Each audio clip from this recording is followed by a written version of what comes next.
of the Energy Commission of Nigeria. He's keeping the applause going. He's Nigeria's chief energy crabat and policy visionary, and he's been very supportive of the work of the Energy Commission. You're welcome, sir. Next, we had Anita Otu, Senior Program Director at Sustainable Energy for All. She's working across Africa to expand access and advance clean energy equity. A round of applause for Anita as she makes the way up on stage. Thank you very much, Anita. Great to see you. Okay, I think this is the second time in the space of a month we've seen each other. Thanks for joining us. And third, we have representing the CEO of Aradel Holdings, Mr. Olaraju Darabola. He's bringing a private sector perspective and an oil and gas diversification perspective. Please, a round of applause for him as he makes his way. You're very welcome to the stage. Good to see you. Thank you very much, sir. You're welcome. And then we have, from an important partner and stakeholder of NLNG, Mr. Nnamdi Anoi. He's leading one of Africa's most successful export stories. Of course, we heard of NLNG prior. Please, a round of applause for that. And last but by no means least, I had Engineer Chiki O'Kia, CEO of Abuja Electricity Distribution Company, driving innovation at the power distribution end of the value chain. A round of applause for him as he makes his way. Thank you very much to our distinguished panelists. So we've been giving 30 minutes to have a discussion with 5 panelists. So I actually crave the indulgence of my panelists, so please keep your interventions quite short and brief so that we can at least maybe get 2 rounds of questions across the panel. And of course, I'm going to start with the Energy Commissioner for Nigeria. You have a very interesting portfolio entitled Dr. Mustapha Abdulahi. And so the question first is, from your vantage point, what role does policy clarity play across ministries and regulators who are playing in Nigeria's energy transition space? And closely related to that, how can Nigeria communicate that more, both domestically across the investor base and internationally? Thank you, sir. Thank you so much. And let me start by congratulating Schneider Electric for this wonderful 5 years thus far. Obviously, I'm going to be very, very short because I have a good hours been down with cold. I see with water, so I go myself. So they're very short. Policies, we know as a government that there is no investor, or when I say there's no reasonable investor that will invest in a country without a clarity in regulations, or clarity in laws, clarity in even master plan for nations. So that's how important policy for a country like Nigeria, our country. Before now, when I say now, before President Bola Ahmed Tinubu assumes power, we used to have a Bible called the National Energy Policy, which is NEP. And unfortunately, those NEPs do not have any legal basis, doesn't have any strength that supports it. So we have a bit of, investors unhappily, rushing into our country. Now, it will interest us to note that last year in May, Mr. President unveiled a document called the National Energy Master Plan and also its federal policy, which is gazetted and has a legal instrument that supports its implementation. Now, what these have done, it has shared clarity and vision of the administration. Another document that is very important also, which we all know, is the Electricity Act, which was amended in 2023. Highlights of it was centralization of the grid, where states are allowed to now regulate its own electricity sector. So that's a lot. Now, if you look at the space between last year, this year, and you will look onward, you will have realized that seeing that we have a lot of investors trooping it by figures. The federal governments have had over $3.6 billion investment since the release of the NEP and the NEPS, the National Energy Master Plan. And that tells you what clarity in policies actually bring to the table. And how we are able to communicate this to the investors and also our foreign partners is clear. When we unveiled it, because the Energy Commission of Nigeria, our plan is really to make planning for the government and also unveil national master plan in line with Mr. President's directives.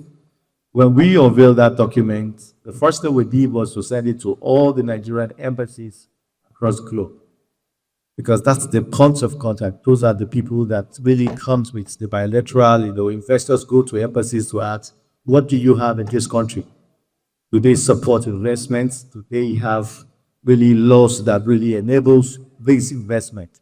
So we send out those master plans to the embassies, missions all across, and with the help of the Ministry of Foreign Affairs, we're able to see so many investors dropping in. Recent, yeah, I'll just give example. We have Energy China. Energy China is one of the largest, energy electricity sector, company in China. They came into Nigeria after saying that master plan. They came to my office and they say they want to invest across all states, not just federal government. So what we did, we took them to the NGF, Nigerian Governors Forum, signed an MOU, a tripartite MOU with the Energy China to provide some renewable solarization solutions to every state. And they are right now installing minimum of 100 megawatts in each state. And this is a lot of investment as far as we can go. So I think policy clarity is very, very important, and master plan is key. And I think that deserves a round of applause. We also hear about, we know about the policies, but actually sharing the actual stories that help shape the narrative about Nigeria as an investment destination. Speaking of planning, Anita, one of the communities that historically perhaps have been ignored in the whole energy debate and electrification debate has been the last mile communities. And I know that's a particular segment of the population you're particularly passionate about. So in your work with SEforALL, how are you seeing some of these energy transition strategies translate into real actionable projects that are changing the lives of communities? And what are some of the success stories SEforALL is recording in that domain?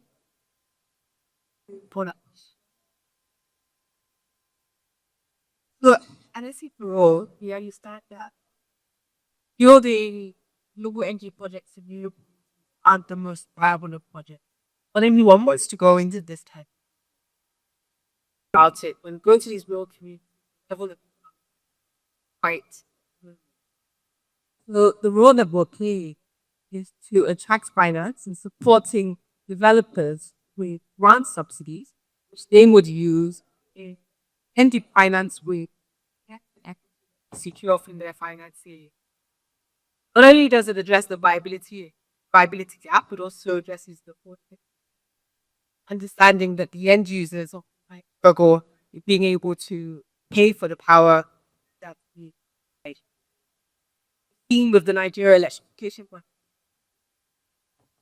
of 5 million but I left, 5 million people were connected as a result of adopting a results-based finance. What we're doing, halfly across 6 other countries, down here.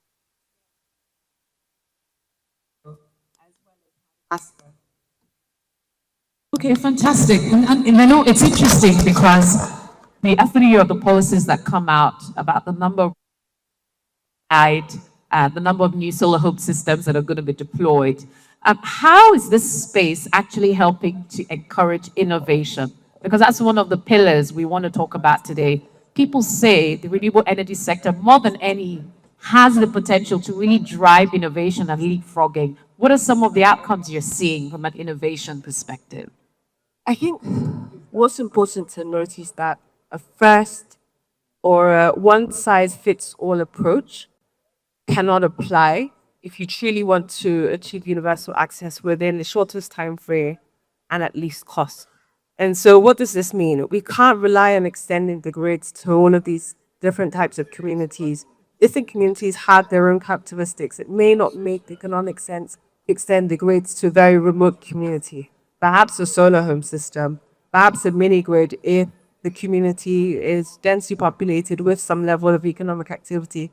We've also been seeing mesh grids now, which is not a new technology per se, but one of the newer technologies. Just understanding that different communities require different solutions in order for business models to make economic sense. Yeah, fantastic.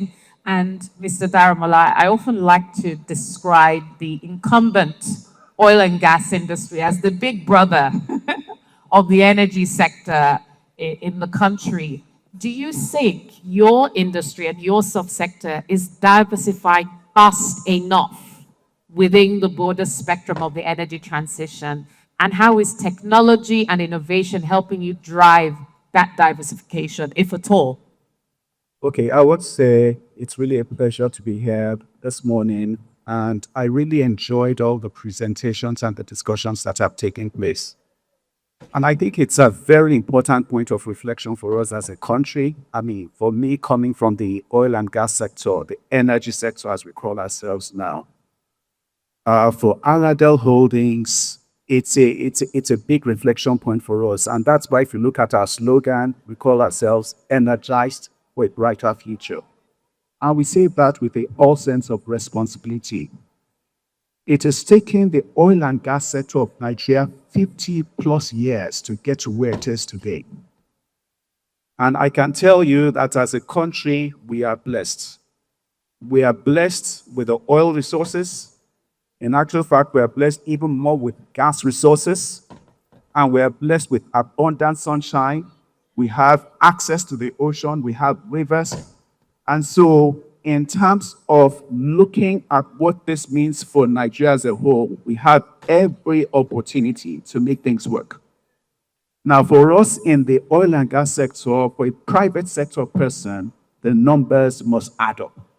So it's not about sentiments, it's about making sure that the value proposition in terms of value creation and value realization is clear, it's well articulated, and it's not with sentiments. For us in Aradel, I'll give maybe 2 examples. One of the things we did right from the word go is to say, in terms of energy provision, is we do not want to waste a critical resource we have, which is gas. And so from day one, we committed to monetizing the gas resources that we have. And I'm happy NLNG representative was here. We were the first indigenous party to really sell gas to NLNG. And we're also proud to say that one of the forerunners of compressed natural gas in Nigeria, which is Power Gas Industries Limited, we were the first set of people to supply them with gas. So energy access becomes very key for us. Now, I want to dial back in terms of innovation and data. The reality for us in the energy industry is that we live and die by data. The success of an energy company able to harness the oil and gas resources lies on the quality of data, interpretation of data, and the usage of data. So for us as Aradel, for example, we've succeeded in taking what the big players, the international oil companies, we would see as marginal, does not meet the scale of their activities. We've been able to take that and turn that to models. And so kudos to the Nigerian government. And that's where policy starts to hit, address fundamental issues to unlocking energy for the country. Now, what's the result? We've been able to more or less multiply the reserves in that field. We've built a refinery, and you ask, what does a refinery have to do with energy? We talk of electricity. I'm sure for 80% of us here, we would probably currently or in the past have diesel generators in our houses. True or false?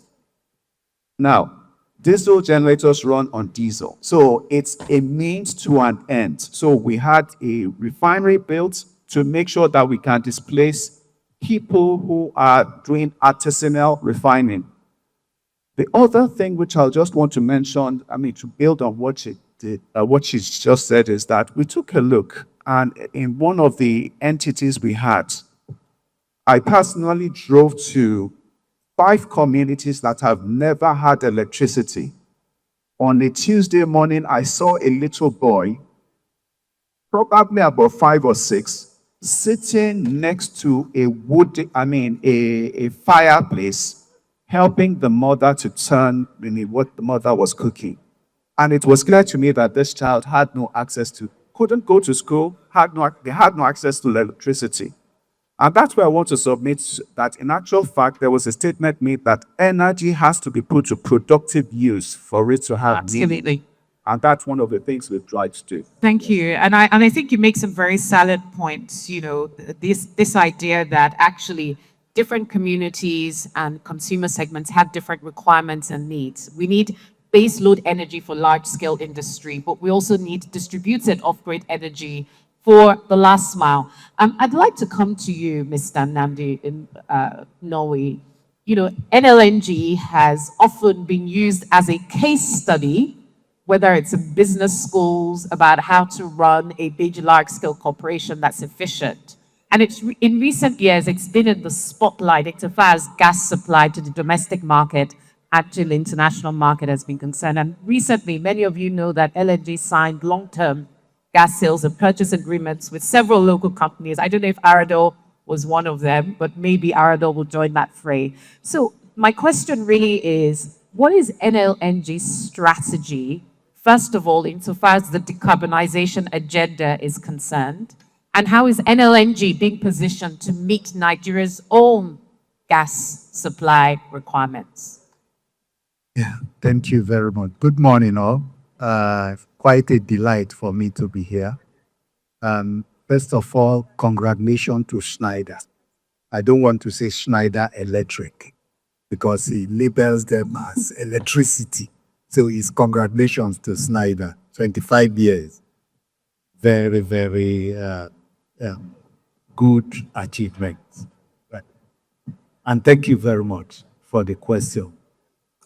So there are two aspects to it. You've talked about decarbonization, and then you talked about meeting the energy needs. Yes, in Nigeria. So first and foremost, NLNG, I wouldn't say is the only company, but one of our main targets is to help to build a better Nigeria. And if you then look at it from that point, my colleague from Aradel has said we are more of a gas country.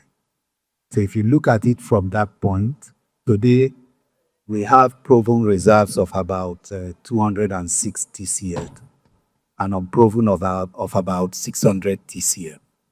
So when we look at the general energy transition, we need to approach it from a just point, right? Just point in the sense that people need to stay alive, first of all, before they can transit. So for NLNG as a company, we do believe that irrespective of the fact that gas has been seen as a transition fuel, we also believe that it's a destination fuel. It's in part of the energy mix. Because if you look at the heavy industries, you cannot run them on renewables today, as far as we know today. So looking at it from that perspective, gas is something we need to continue to monetize. We need to continue to build our economy around it. And when I look at what is hindering us, it's around infrastructure. How do we get gas to the remotest point in Nigeria? And for NLNG, we are doing a lot in that space, starting with LPG. So today, we supply 100% of our LPG to the Nigerian economy, right? I know propane is an issue, but 100% of the butane is being absorbed, and Nigeria needs more. If you take the story in the Punch 4 years ago, about 100,000 Nigerians, majorly women and children, die from the use of other forms of energy. And with supplying LPG into the Nigerian market, we are helping not just to build a better Nigeria, but to keep people safe. Let me talk a bit about decarbonization. So for decarbonization, I want to start with our strategy. NLNG strategy is keep it safe, keep it full, make it grow, and then future-proof our business. Of course, when you look at the decarbonization bit, that's where we are trying to future-proof our business. So as I speak now, we've just completed MRV audit, and this in compliance with ISO. And today, 99.5% of our emissions are being measured and reported. The other thing is that we've just achieved gold standard for OPMG in line with United Nations United Nations definitions of methane measurement. And what that does is that we have become the first company in Africa to achieve that feat in a space of less than 3 years. I think that deserves a round of applause. So when you then look at the strategy for us, it's around measure all our emissions, and then we reduce, and then we avoid, and then mitigate. Fantastic. And then we've splitted our framework into what we call A to B, B to C, and C to C. A to B is where we apply technologies that are very mature, and we use them in optimization. My colleague came up here to talk about digital twin and the AI solutions that we have. We are reducing flaring today, irrespective of the fact that we are part of the solution of reducing flaring. We are optimizing our plan to make sure emissions go down. So those technologies that are mature, we put them in the A to E pocket. The biggest decarbonization project we are doing today is a compressor we've just commissioned to harness all the gas we get from our sheets when they burn. Thank you. The B2C are other ones that are mature technology, but they need more work. And then, of course, the C2C are the bigger projects like CCS and then electrification that we are doing, including things like BESS. I'll stop here. Thank you very much. And I think, and a round of applause for it. You know, in a world where the very Nigerian companies talk about moving towards net zero, I've always wondered how well companies are really faring in terms of their decarbonization agenda. So it's good to see NLNG actually being a trailblazer in that regard. I'd like to come to you, Engineer Chiki O'Kia of Abuja Electricity Distribution Company. We heard earlier from one of your colleagues in the sector, Mrs. Shoetan of the Ikeja Distribution Company, about innovation and other strategies that the DISCO is driving. Can you tell us about how DISCOs like Abuja DISCO can collaborate more effectively, not just with government, but even with some of the players? For instance, in Anita's space, she's working with a lot of off-grid, mini-grid companies that are deploying solutions to last mile communities. How is that collaboration helping to transform Nigeria's energy transition strategies? And what are some of the things you are embarking on as a company, working hand in hand with some of those newer operators? Okay, good day everyone, and thanks to Schneider. A lot of collaborations are happening, but I would say we still need to do more. I just heard here that we are deploying 100 megawatts solar across different states, and I think that conversation should be had basically with the DISCOs if we are going to make such investments viable. So I think that brings before the fact that more needs to be done in terms of collaboration. But by and large, a lot is getting done, especially with the 2023 Electricity Act in place. A lot of collaboration with the states is now happening. And I think the act actually came on it at a timely manner. It's helping to unlock investment at the last mile where it is best and much needed. The biggest challenges you would see are the issues of ability and willingness to pay, because to eventually unlock the entire sector, we can't keep depending on grants. We need to start asking ourselves how we eventually move away from the issue of grants and let the sector become self-sustaining. And that's where the partnership with the states is yielding fruits. You would see what we've done with Kogi State, for example, how we are collaborating to ensure that issues of energy theft are completely dealt with. We worked with the state to set up an electricity mobile court that deals with all forms of infraction in terms of electricity. Beyond that, there are collaborations around metering. Now you can modify technology to suit your specific needs. So there are conversations around what kind of meters do you deploy in certain areas. You don't need to go through all the high-end technology. So basically being able to create investments that meet your specific need, and then they are viable and you can easily get returns on them. I think such collaborations we see have started working. Also around being able to move away from depending solely on the grid. Energy security is now becoming a conversation because the states now understand what the challenges are. You need to do transmission expansion, which is not that easy. But even in putting the distributed renewable energy, how do you stimulate demands?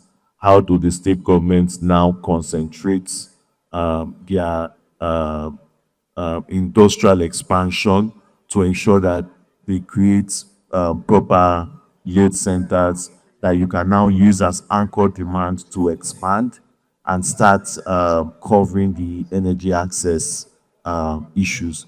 I think collaborations in those regards are starting to happen. Like I said, more can be done and more will be done. For us in Abuja Electricity, we've been very open to doing this. We are one of the biggest players when it comes to the renewable REA's energy access program, where we've been able to provide a good number of areas and feeders that we can start doing integrated renewable generation on our feeders and be able to increase our demand, especially in places where we have enough demand but little supply because of the constraints we currently have on the grid. So I think by and large, we're on the right journey, especially with the 2023 Electricity Act. I can't overemphasize that. It's been able to help decouple the entire tariff model. So now today, you can create bilateral arrangements where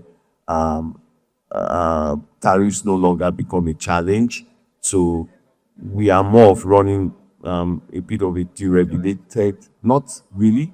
The regulator still needs to sign up, but it allows you to come up with a tariff structure that supports whatever investment you're doing. We recently closed out one with the African Medical Center of Excellence, where we're able to build infrastructure that meets their specific needs. And then the regulator supported it with a tariff that was able to pay back the investment that was done. Thank you. I think those level of innovations in the market is helping these things happen. Abuja Disco's doing not just within the FCT, but also across some of the other countries in the Middle Belt. And I'm glad you talked about the commercial structure, especially around pricing and tariffs. I'm going to ask all the panelists you one final, very, very brief question. So essentially, each of these questions, please respond in a space of 30 to 40 seconds. And I'm going to start with you, Anita. I'll finish with Dr. Abdulahi because I believe you also have some closing remarks. Anita, the question for you is, given the work you do and the work you've done in RIA before and now at a global level, what is the one thing you would advise the Nigerian government to change, or let's use the word evolve, to help unlock greater energy access and also help unlock financing for the very specific market segment that you're focused on? Thank you. I think it's a tough question because I really believe Nigeria is doing really well in terms of the government providing that political will and commitment towards addressing the energy access gap in the country. And I say this because the regulatory framework was there. We've heard about the new act, we've heard about the mini-grid regulation. There are a number of regulations that support private sector investment and participation in the decentralized renewable energy space or interconnected mini-grid space. Furthermore, with projects like the Nigeria Electrification Program and the DARES program funded by the World Bank and the African Development Bank, this is not free money. These are loan facilities provided by the World Bank and the African Development Bank, which we will have to pay back. That is, a significant step in the right direction in terms of understanding the need to provide incentives or grants to support private sector companies in coming in and deploying these solutions that are required to bridge the energy access gap.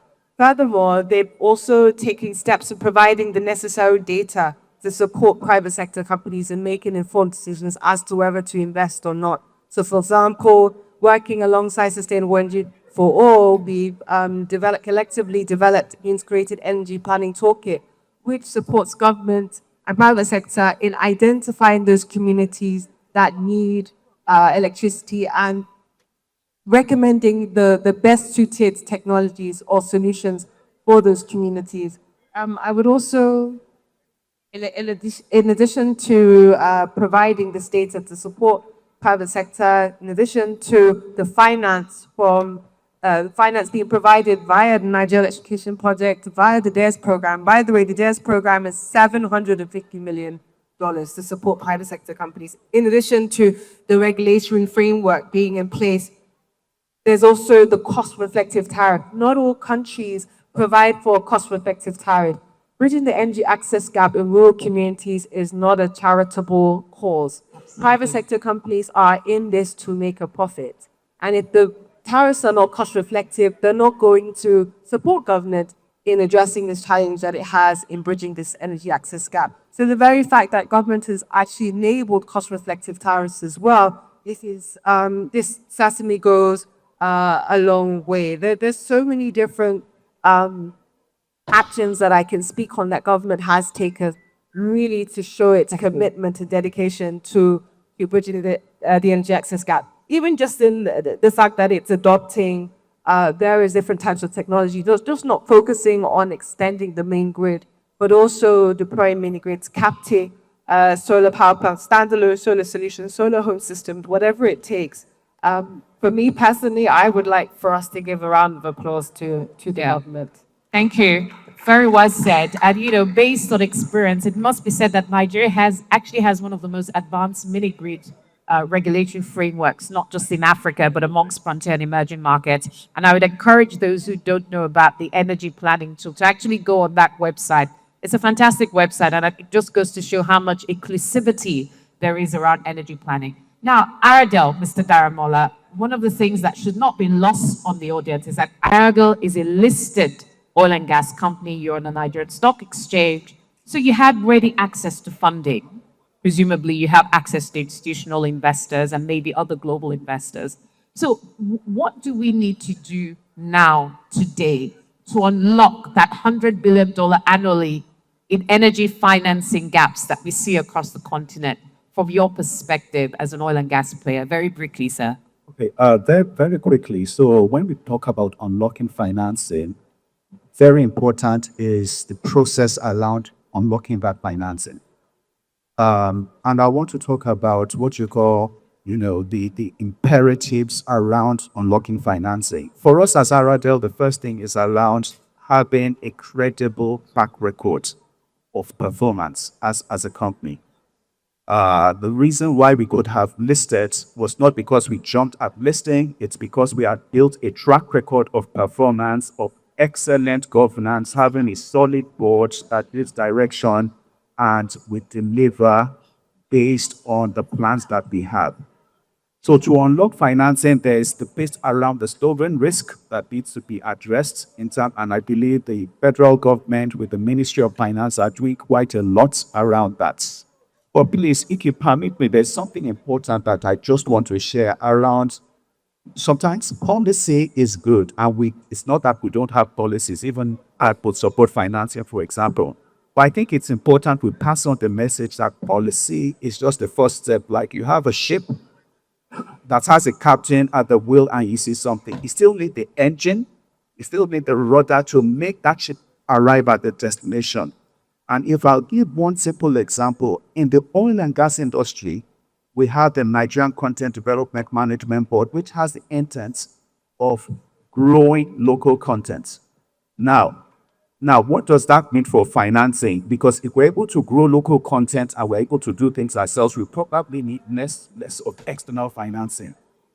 Why hasn't that deepened? Number one, for example, the enabler of having a proper steel industry set up in this country is yet to be there. Number two, when we look at the bits around technology, promoting the use of technology starts from innovation that takes place in our universities.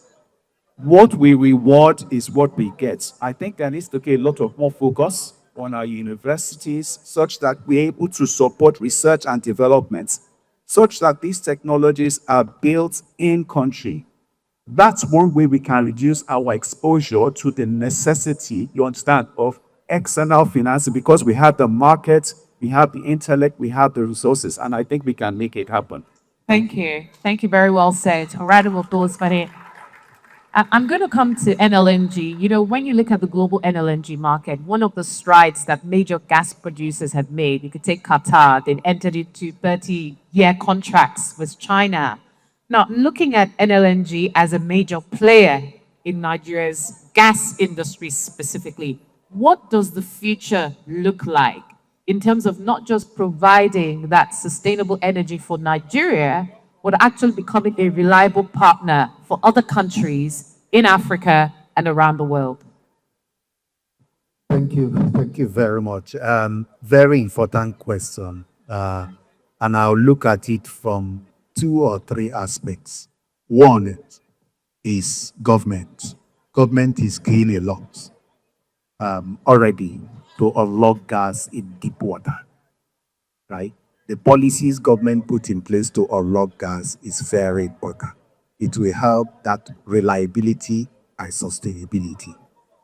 The second thing is about policy around the energy transition itself. We need to be very careful in the way we set up that policy, such that it will not stifle industry, it will encourage people to come in and invest.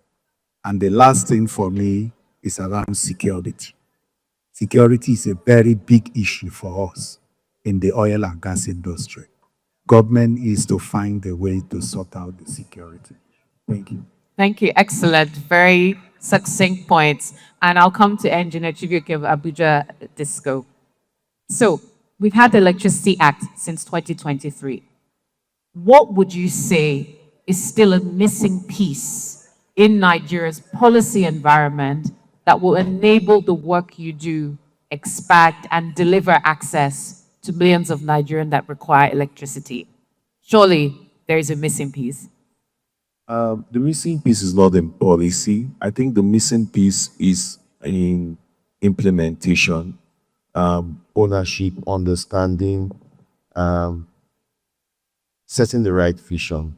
And I think gradually people are starting to get it, especially with some states taking a leadership role in driving this. I think the understanding is starting to happen. So I think we will get to where we need to be faster than we have done in the past. So for me, I think we have the right policies in place. We just need to now start driving execution. And that's where all hands needs to be on deck. The collaborations needs to happen. Fantastic. So, Dr. Abdulahi, I want to come to you. Now, before you give your closing remarks, I want you to assume that the year is 2060. We have full implementation of all our electricity laws. We have fantastic collaboration between the public, the private sector, the investors. Money is flowing into Nigeria like it's running out of fashion. What does that future look like for you in terms of economic growth, job creation, sustainability, innovation, and technology in the Nigerian energy sector? Thank you very much. I think the future is very bright. And I mean, one of the key aspects or the focus for us at the government is energy access. And that's what I've had mostly here.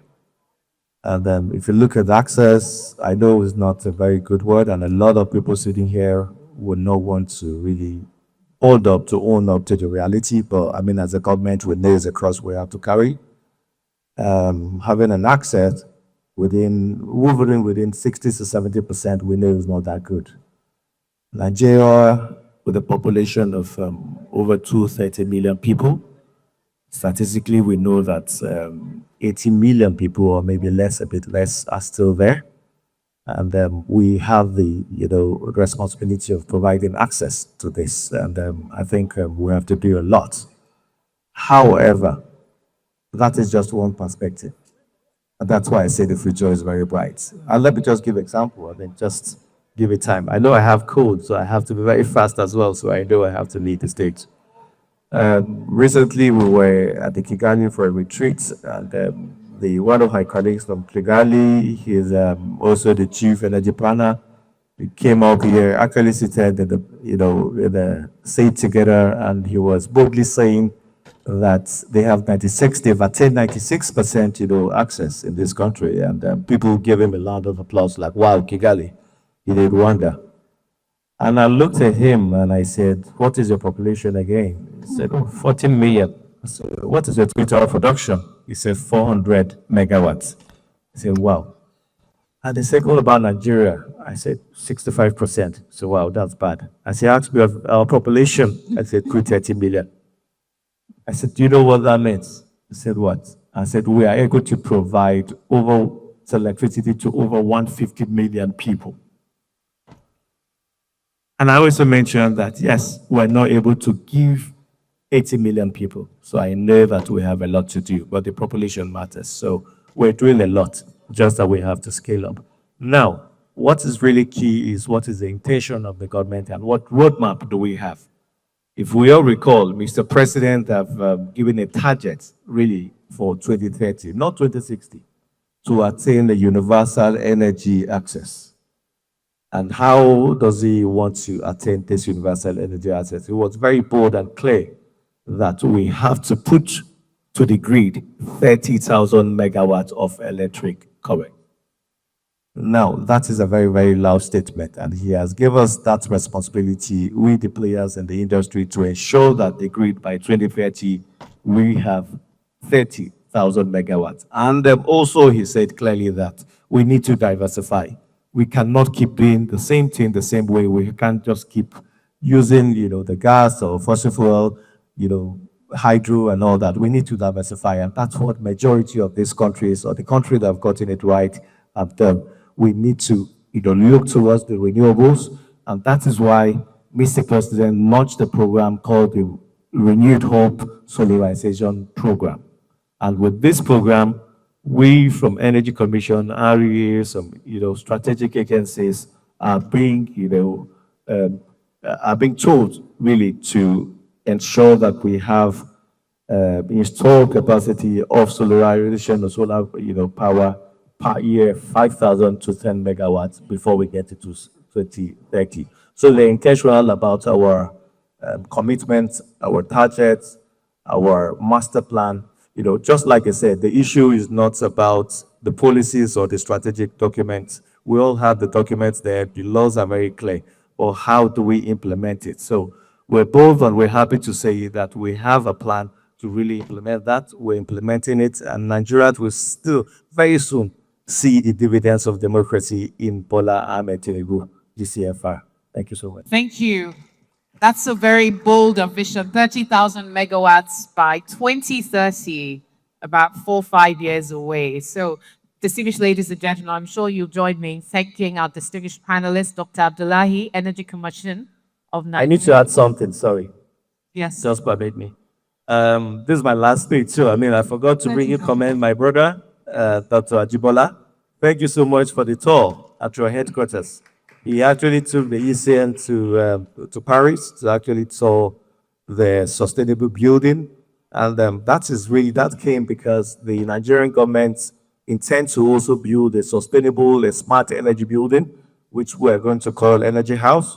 We're right now at the design stage. In fact, we just completed the detailed, engineering stage. So we'll be happy to collaborate with Schneider very soon to also have the first ever smart energy house that will also be sustainable. I will be competing with Paris and America by the grace of God. Thank you so much for that, my brother. Thank you, Dr. Abdulahi. Thank you very much, Engineer Chiki O'Kia, Mr. Darabola, Anita Otu, and Mr. Nnamdi Anoi of NLNG. A round of applause to our distinguished panelists, ladies and gentlemen. Thank you.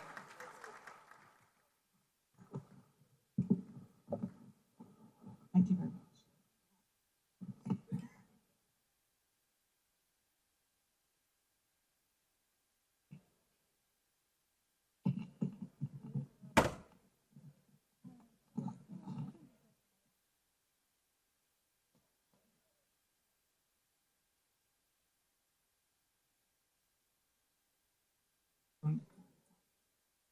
We thank you very much, Rolake, for that wonderful moderation. And of course, to our discussants, we appreciate you for sharing your thoughts and giving your insights to us this all important conversation.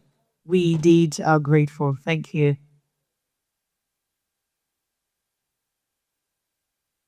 Pastor Media? Okay. Please give them another lusty applause as they make their way back to their seats. We thank you again for an insightful discussion.